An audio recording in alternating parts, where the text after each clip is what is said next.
Assalamualaikum warahmatullahi wabarakatuh. Waalaikumsalam. Salam sejahtera untuk kita semua, sahabat pemirsa channel Papindo. Apa kabar semuanya? Jumpa lagi dengan channel Papindo. Apa kabar Pak Amri, Pak Ketua Umum Papindo?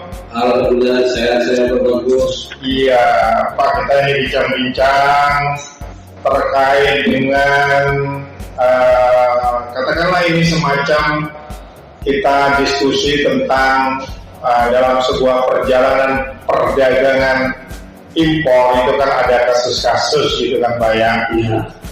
Kasus-kasus perdagangan impor untuk khususnya yang nantinya akan diketemukan oleh seorang supervisor impor. Boleh saya tanya-tanya ya Pak? Boleh, silakan. Ya, misalnya di lapangan ketika kita ragu dalam menginterpretasi pengertian maupun istilah teknis pada KUM-HS nomor 4. Maka yang mengikat itu adalah apa Pak?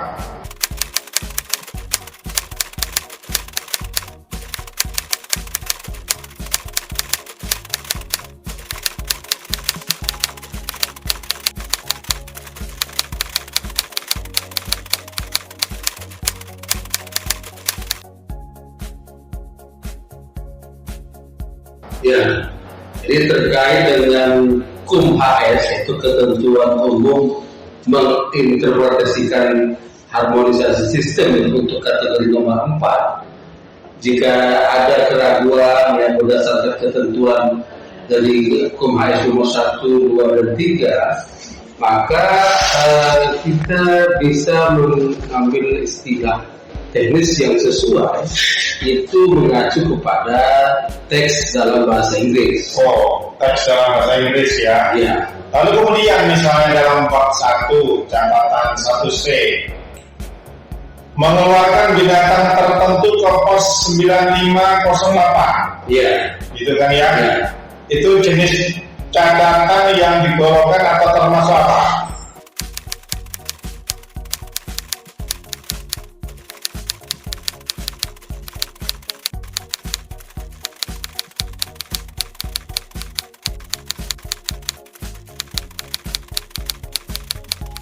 Ya, itu kalau ada sesuatu yang terdapat di bab 1 catatan 1C ternyata tidak terpenuhi untuk mengklasifikasikannya dan kemudian berpindah ke pos 9508 sesuai dengan sistem klasifikasi, maka jenis catatan itu termasuk catatan eksklusif. Oh, catatan eksklusif. Catatan eksklusif. Iya. Ada satu kasus lagi misalnya tentang wadah kamera. Apabila diekspor tersendiri, itu diklasifikasikan pada pos tarif apa?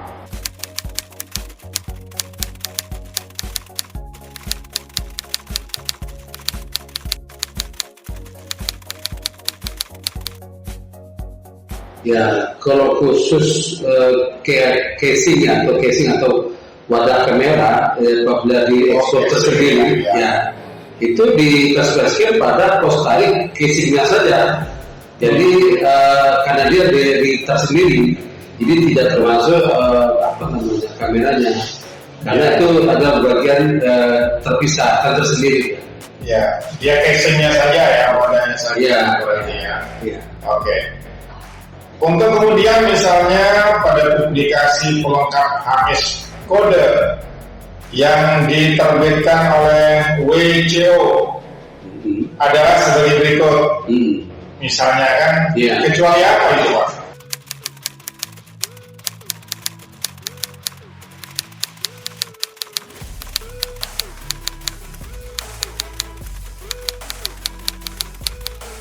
Ya, jadi terkait dengan pelengkap publikasi harmonisasi sistem kode yang diterbitkan oleh World Customs Organization, organisasi bea cukai custom dunia, itu ada kekecualian di dalamnya seperti supplementary explanatory note. Itu dia terkecualian. Ya. Jadi pengecualiannya apa tadi? Terkecualiannya supplementary extraordinary notes. Oke. Itu Ya. Lalu kemudian pada tabel struktur BTKI 2022 yang terdiri dari 8 kolom. Kolom ketiga itu adalah kolom apa itu, Pak?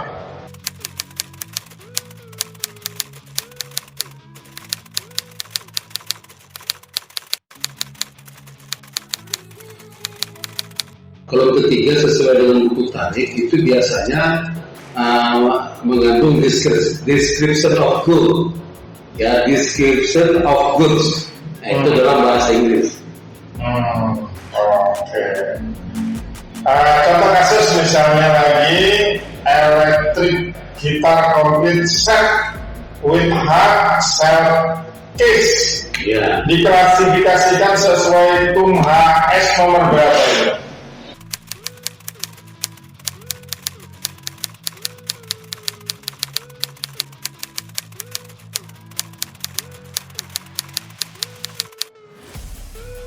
Ya, jadi terkait dengan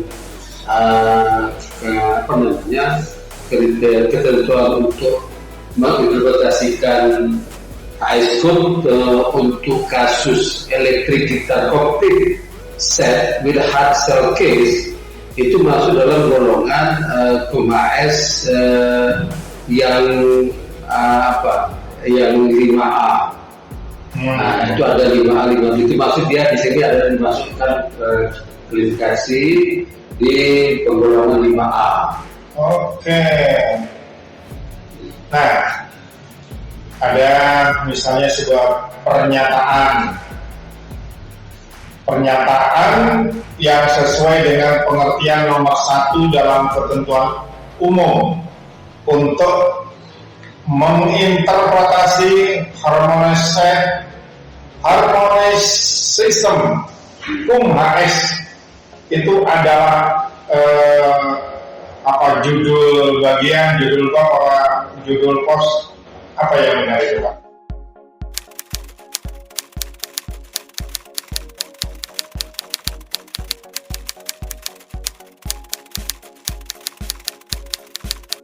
Nah, jadi terkait bagaimana menyesuaikan pengertian nomor 1 tentang ketentuan umum, ya, maka nomor 1, nomor 2, nomor 3 gitu ya. Ketentuan umum untuk menentukan harmonisasi sistem dalam HS Code itu adalah tentang catatan dan uraian barang yang mengikat.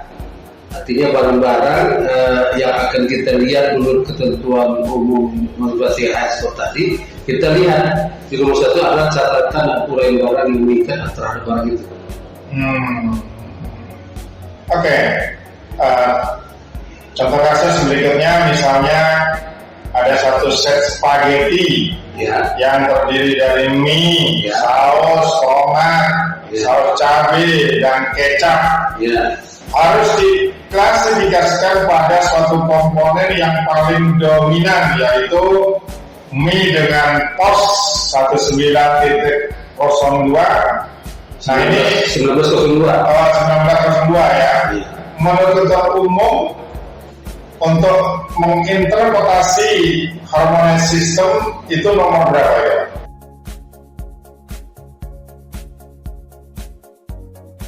Nah, ini kan ada bagaimana yang paling dominan ya. Jadi unsur-unsur mana yang paling dominan itu masuk dalam seperti tadi ya, penemas spaghetti tadi itu masuk dalam klasifikasi HUMHS nomor 3A. Oh, nomor 3A ya. Iya, nomor 3A. Oke. Sementara kalau misalnya ini tentang klasifikasi barang ekspor selain digunakan untuk mendapatkan informasi barang larangan pembatasan, wartas gitu ya. Iya. Juga digunakan untuk melihat apakah produk tersebut terkena biaya masuk, biaya keluar, pajak. Yang benar yang mana ini, Pak? Nah, jadi untuk barang-barang yang terkait klasifikasi barang ekspor, khususnya untuk melihat informasi apakah barang itu masuk dalam larangan pembatasan atau atas. Kita harus melihat pada produk itu apakah terkena bea keluar atau tidak.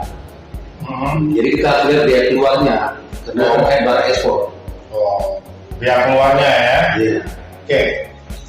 Lalu kemudian kalau ada pertanyaan ini kasus berikutnya atau pertanyaan berikutnya, metode sistem pembayaran perdagangan luar negeri itu terdiri dari 2 atau 4 atau 6 atau 8. Nah, jadi gini, metode sistem pembayaran pada luar negeri itu terkait dengan jaminan, ya, jaminan pembayaran. Ya, di Indonesia itu, ya, dan begitu juga di beberapa negara luar negeri itu mengacu kepada 2 metode sistem pembayaran. Dua ya. LC dan non LC. LC dan Non LC. Ya. Oke. Pertanyaan saya berikutnya nih Pak Ketua. Ya. Penjual atau seller PT DNT dan pembeli bayar CPT Trading International Ltd. Ya. Sepakat sistem pembayaran untuk ekspor furniture 2x40 HC ke Tokyo, Jepang adalah dengan metode pembayaran usance LC dengan jangka waktu 180 days after BLD. Hasil kesepakatan ini akan dituangkan ke dalam dokumen apa itu? Nah, jadi kalau sudah ditentukan dalam negosiasi seperti ini ya, penjualnya ada di NT, pembelinya ada CPT, terus ditentukan juga ada pengiriman dalam bentuk 2x40 V, nah, arahnya ke Tokyo, ya kan, Jepang, seperti pembelinya Jepang, terus metode pembayaran dengan Yusan dengan 180 hari setelah BL, itu sekarang negosiasi seperti ini harus dituangkan ke dalam dokumen sales contract. Sales contract harus masuk ke dalam sales contract. Oke. Berikut metode pembayaran dengan sistem advance payment yang merupakan salah satu metode ya, pembayaran dengan non LC. Mekanisme pembayarannya adalah melalui sistem apa ya? Nah, jadi kalau dinyatakan metode pembayaran dengan sistem advance, nah contohnya tadi seperti Pak Babu sampaikan advance payment, maka artinya pembayaran ini dilakukan dengan cara membayar terlebih dahulu. Dibayar dulu bayarnya. Nah, jadi sudah dibayar baru nanti eksportir simpernya baru melaksanakan pengiriman barang. Jadi bayar harus membayar terlebih dahulu. Iya. Oke. Berikut nih sebuah pertanyaan lagi. Jenis metode sistem pembayaran non LC di mana penjual atau seller mengirim barang terlebih dahulu kepada pembeli atau buyer. Maka pembayaran yang seperti ini disebut apa? Nah, ini menarik juga nih, ada model begini ya. Jadi kalau barang dikirim ya, terus pembayaran kemudahan. Ini berarti sistem pembayaran non LC, tidak menggunakan LC. Maka ini disebut dengan sistem pembayaran open account. Open account ya. Iya, open account. Siap. Nah, berikut nih Pak. Metode sistem pembayaran non LC atau open account sebagaimana barusan disampaikan oleh Pak Ketua. Ya. Maka pihak yang menanggung resiko pembayarannya itu siapa? Ya, kalau udah open account namanya sistem terbuka ya, rekening. Barang udah dikirim, nah jaminannya tidak ada, ya kan? Ya, jaminan artinya basis LC gitu kan? Nah, maka kalau sudah yang sistemnya non LC open account ini, maka risiko pembayaran itu ditanggung oleh seller. Artinya bisa saja pembayaran itu lama atau tertunda, jadi tidak ada kepastian kalau dikejar-kejar, maka risiko itu adalah kepada seller penjual. Ya. Oke, lanjut. Oke. Dalam sistem pembayaran dengan sistem collection basis, maka bank yang menagihkan dokumen kepada pihak yang harus membayar adalah. Nah, kalau terakhir ini kata kuncinya ada. Kalau sistem pembayaran dengan collection basis, dasar koleksi ya, basisnya mengkoleksi semua tagihan ya, maka ini yang harus membayar ya kembali kepada bank, yaitu collecting bank yang mengcollecting segala pembayaran tadi. Oh, collecting bank ya. Ya. Oke. Bank yang menerbitkan LC atas permintaan buyer itu disebut apa? Nah, bank yang menerbitkan LC atas permintaan buyer itu adalah issuing bank penerbit. Issuing bank ya. Issuing bank. Oke. Sementara untuk bank yang meneruskan LC kepada penjual atau seller setelah diautentifikasi itu disebut apa? Nah, itu mitranya ya itu disebut advising bank. Ya. Oke. Ya, ada berhubungan dengan eksportir. Oke. Baik, berikutnya Pak. Masih ada kaitannya dengan material sini kan? Ya. Dalam mekanisme sistem pembayaran dengan sistem Consignment. Ya. maka pembayaran dilakukan setelah ada apa itu? Nah, jadi dengan consignment ini semacam perantara ya. Maka pembayaran bisa dilakukan setelah ketemu dengan final buyer, pembeli akhir. Oh. Final buyer. Oke. Nah, terkait dengan berikut Ya.